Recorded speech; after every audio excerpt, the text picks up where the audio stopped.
Hello everyone, my name is BatNobiX, and today we're going to go over the difference between a linear level and a parallel level. So a few people were confused when I showed them the wide linear level that I had. So I wanted to go over a couple of differences. Yeah, it's been a little while since we talked about these, so I also kind of wanted to brush up people on them. So a linear level is when you go from start to finish, and no matter what you do, you have to do the exact same set of events from the beginning all the way to the end. Everything is guaranteed to happen. And even if you have a spot where you hit where there's three things you have to do, if you have to do all three of those before you can continue on, then it's still linear. A parallel is more along the lines of if you have an area from A to B and there's three different paths and you don't have to do two of those paths, that makes it more parallel, as well as giving the character risk versus reward. So if they're going down a path and the level is more difficult on one variant that you can go over than the other, that makes it a parallel level. I have one right here that I'm going to go over, and I have a wide linear level that we're going to look at. So a wide linear level is when you have the start from A. I mean, even if there's a collectible over here, that doesn't change it from being a linear level. You can go up and down. Both are directly connected to each other. And if I get spotted up here, then down here is activated. But there's nothing inherently that matters from either path. So it doesn't matter what I do. If I take the top or I take the bottom, they both end up at the end point, and nothing actually changes based on which path I take. So that's what allows this to stay a linear level rather than a parallel level. Whereas if I go to the parallel level, you'll see that my start point is right here.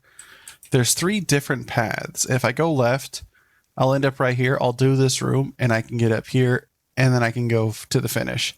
But these two paths are not used. So I can go through and I can play it in multiple different ways. I can start from the left. I can start in the center, go left. I can go down the center and then go left or go right. Or I can go to the right, go there, and then decide I want to go to the center and then go forward. Or I can go to the right and then I can go forward. Each one of them relays its own different little thing with their own little puzzles or difficulty. As this is set up as a way to kind of show a open version of this. Dark Souls is a pretty great way of showing it off because you can go through. There's bosses you don't have to fight, but they make it easier for you to progress in the game. And if you want to go and join one of the little groups in there, they give you different skills and weapons that you wouldn't unlock in a different playthrough if you didn't do those. Those are things that separate these two. So parallel is also like if easy mode has a certain set of paths you do, and then you do hard mode and they somewhat change those paths, that is a completely different system. That's full-blown parallel. Or if a game has multiple endings. So if I go left, it unlocks something over here, and then I go down and finish, and that has one ending. And then if I go that way and I go through here and it has a different ending, that is parallel right there. FNAF Security Breach actually does that. So FNAF Security Breach is a good one because it has multiple different endings. So yeah, that's the big difference between these two, is that linear, no matter what you do, is always A to B, the beginning until the end. It doesn't matter what's in between, because what is in between is always set. It's always going to happen.